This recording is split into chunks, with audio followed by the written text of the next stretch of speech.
get here. I'm not really sure what was already presented, but hopefully there was some good stuff. I saw Kina doing her thing over here. So I'm about to get started. And what I usually talk about is a holistic approach to health. I believe when we talk about health and anything that you do to maintain it, it's got to be consistent, because that's what health is. It's a consistent thing all the time. So we're going to break it down. I'm going to do a little review of stuff that I've already talked about here, and then we're going to get into some new stuff. How's that sound? Right? Okay. So, what is health? We always talk about health, and we've heard so many things. Really, it's just a breakdown word. H-E-A-L-T-H. H-E-A-L-T-H. It has heal and T-H. Now, T-H is a suffix. We all know what that is, right? Is this too loud? Can you turn that down? I'm sorry, can you turn it down just a little bit? When you break heal and health down, when you break the word health down, H-E-A-L plus T-H, everything that comes before T-H is continued. So all you have to do really now is find out what heal means. So give me anybody, what does heal mean? H-E-A-L, what's it mean? Raise your hand. It get better. Right, simple. What else? To restore. To restore. It means soundness, it means whole, to be whole, it means secure. It also means to free from evil.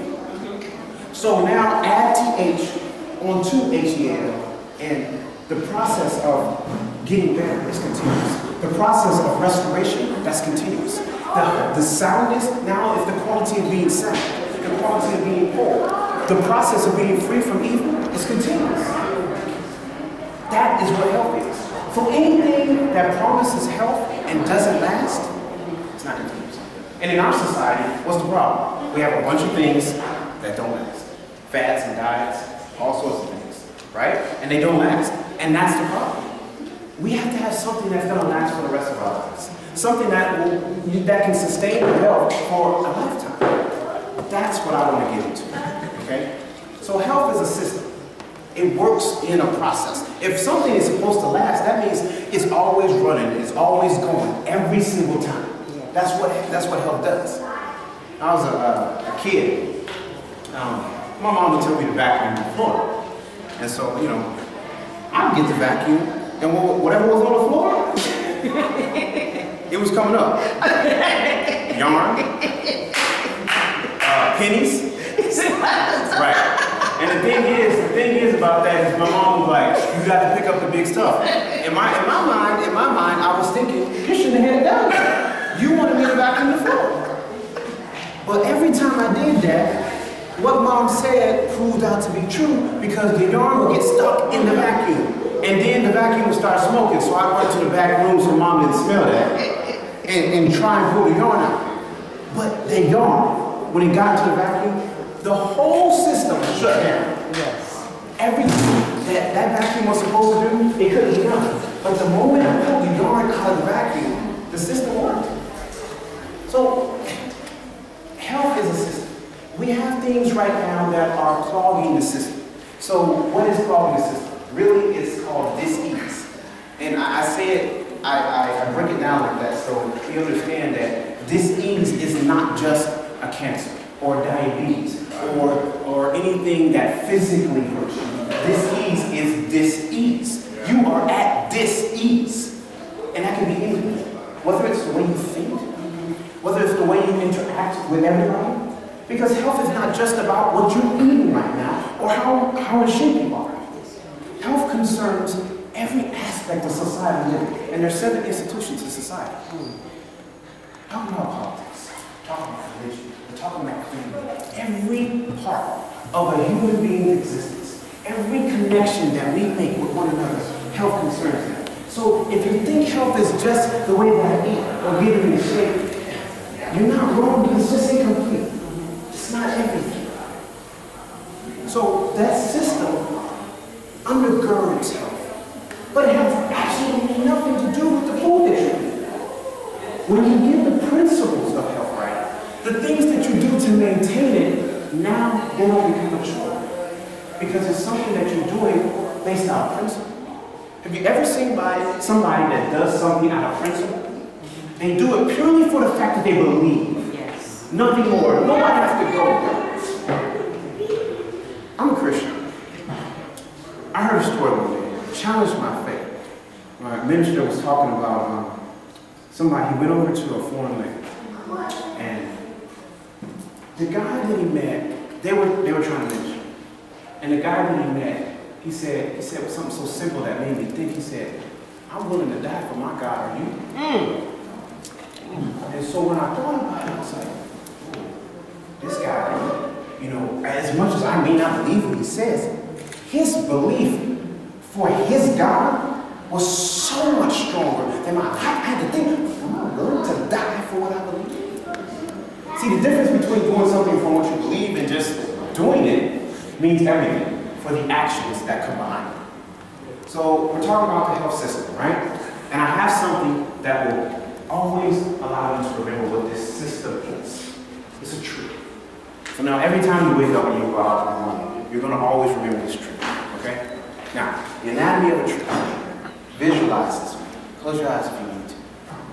Trees have roots, they have a trunk, they have a canopy, and as you go up, you have what's called the foliage of the tree. Some trees have fruit. Some trees have pecans and nuts and all sorts of things. Some trees don't bear fruit at all. You got leaves, it has purpose, it has things that it does. The roots in the ground, the bedrock in the soil, they represent the nourishment of that tree. Well, a tree being nourished, liken that to love. First principle of health. Bear with me. What does have to do with health? Everything. Absolutely everything. All of the roots, they come up, they're separate entities. They all come up into one unit. Health is best achieved through unity. That's the second principle and component of health. That trunk, all of the nourishments, because where there's unity, there's a blessing. That nourishment comes through the union of the trunk, and it goes up and it nourishes the leaves on top. The leaves on top represent two things. The wealth of the tree. When you see a tree that's green, it's got fruit on it, that's a wealthy tree. You wouldn't consider it as a dead tree. You consider it as a healthy tree. You look at it, it's green, it's got everything it's supposed to. That's a wealthy, healthy tree. But now a tree does something. It allows humans to overcome the human condition. How does it do that? Oxygen, food, shelter. The tree has a purpose. We all have a purpose in life. So the other component of health is purpose. Why are you here? Your reason for existing. So you have love, you have unity, you have purpose, and you have work. And the fifth component, which is not a part of the structural anatomy, is faith, because, hey, it takes faith to even believe what I'm saying here. And if you don't, what's the harm? What's the harm in starting to love somebody? What's the harm in unifying with someone else? What's the harm in knowing exactly what you're here to do? And what's the harm in wanting to be wealthy? Wealth is not just riches. It has everything to do with your mindset and the way that you think. So what is the harm in practicing those things? Even if you don't believe the philosophy that I'm talking about today. Just think about it on that level. So I don't have time, obviously, to go through all those principles. What we're going to do is go through the one, because the theme of today's conference is Love Thy Health. I love talking about love.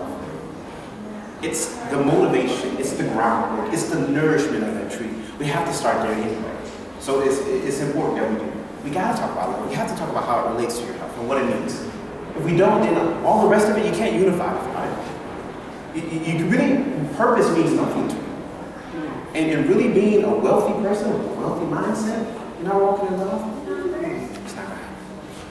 I'll tell you how, I'll tell you why. Just give me some time. There's a told a story about an old man. His time, he was about to die. But he was blessed to have all of his friends and his family, sitting around his bed and his little grandchildren. And as most older people do, they love to tell stories. And he would always, he'd tell two stories that he's very fond of. One being of how he would always go out to his rose garden every morning. And at the time, his wife was still alive. And he would pick a rose and he'd trim it. He'd dress it up. And he put it beside her bed. It's every movie. But then she died. And he told how he continued the process of going out in the rose garden every morning, picking out this rose, trimming it, and putting it beside the bed. And nobody really wanted to know, but you know kids. They don't care. Granddad, why go get the rose? She's dead. The only thing he said, I love her. When you think about love and what it will empower you to do, it can do something for you, even if the person is no longer here.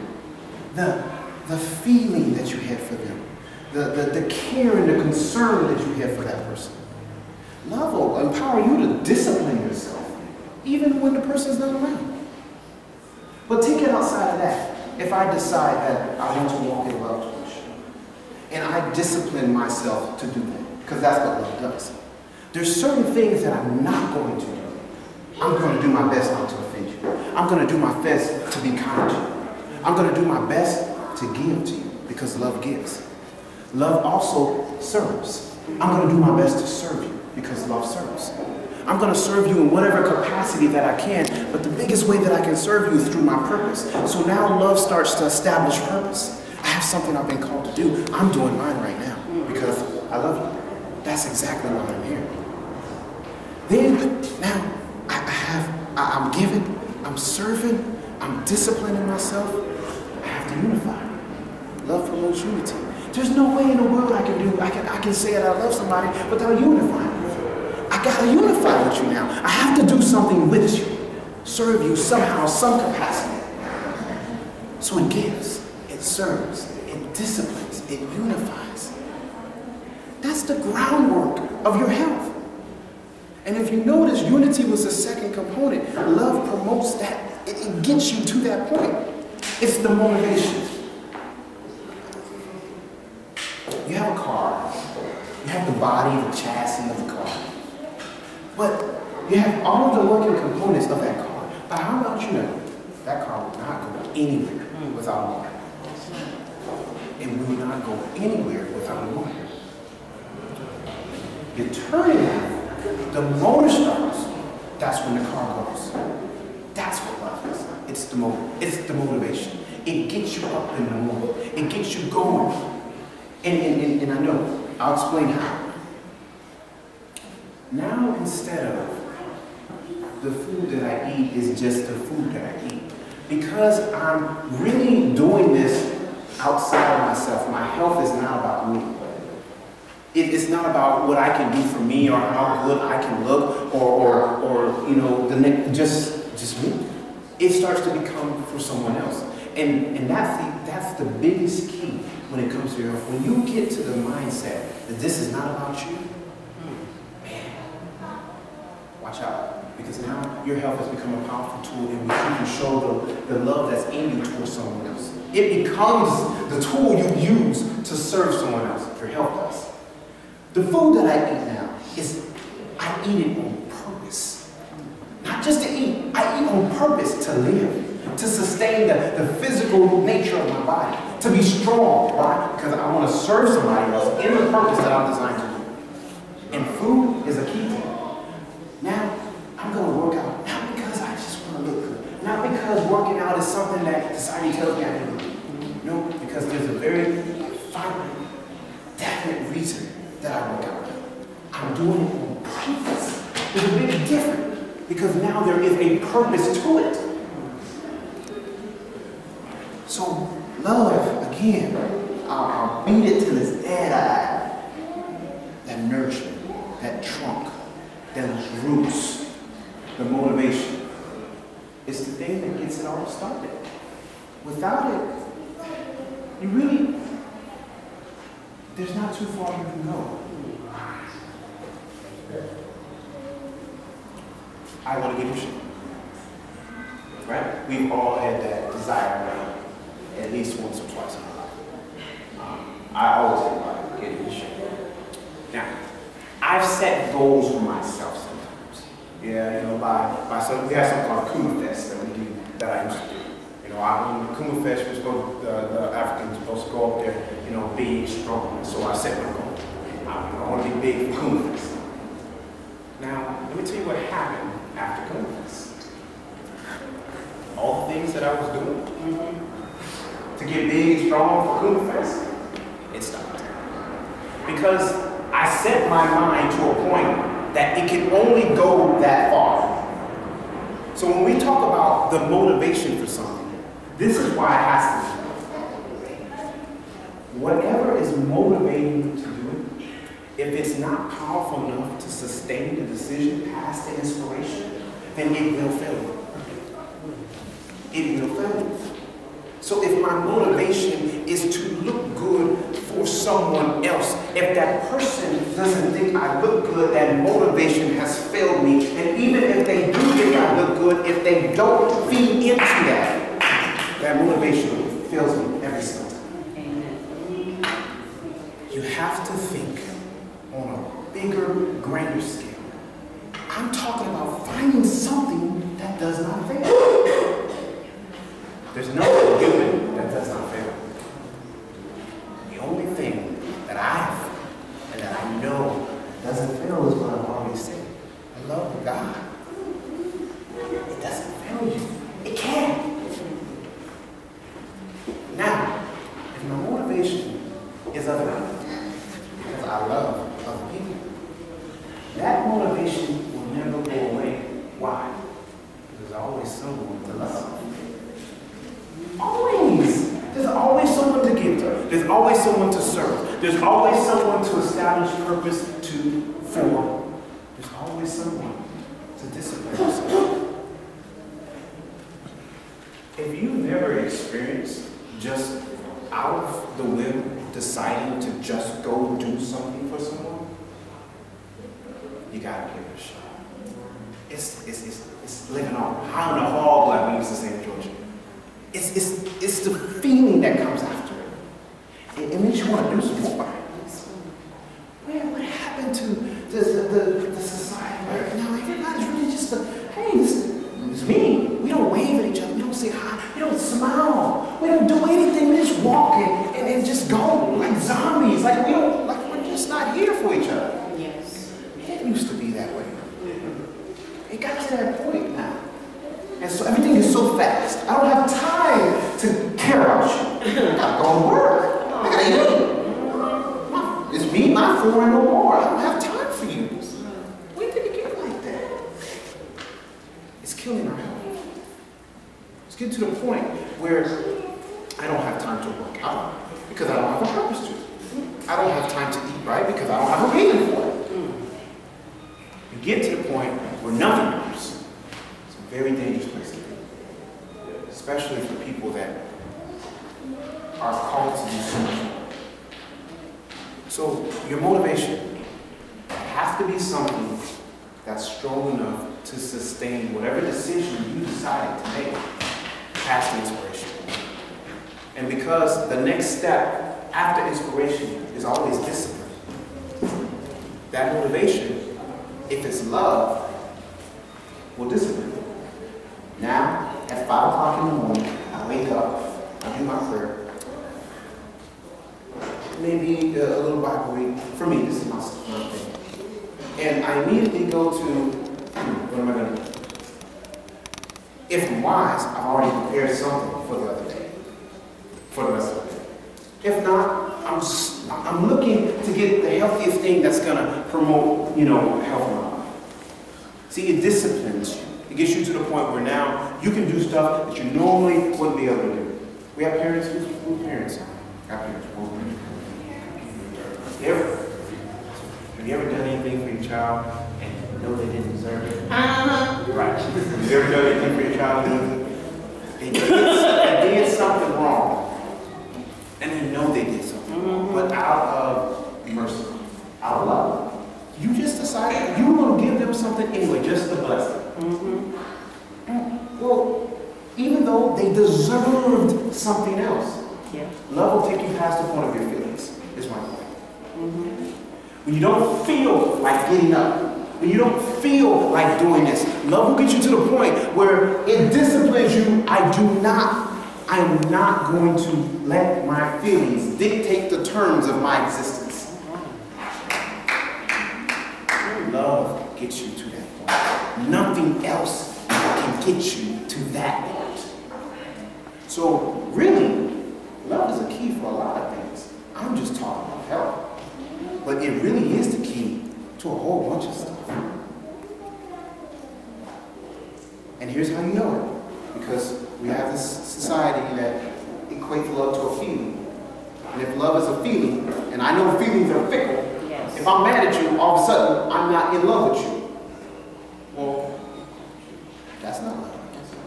Because if love is supposed to be something that lasts, and you make me mad, is that love?